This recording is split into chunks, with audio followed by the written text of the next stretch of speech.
how to change the OTLP endpoint in n8n. So hey guys, welcome to this tutorial. In this tutorial, I'm going to guide you how you can quickly and easily change the OTLP endpoint of your n8n.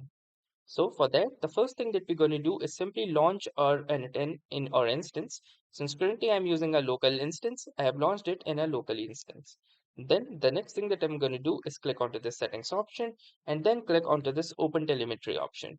Now within the open telemetry, you can see this OTLP endpoint. It is the base URL of your OTLP collector. Example is also given like this.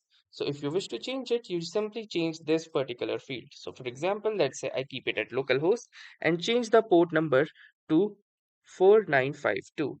And then what I will simply need to do is scroll down at the bottom and click onto this save settings. And now you can see that this particular localhost instance has been successfully saved as my OTLP endpoint.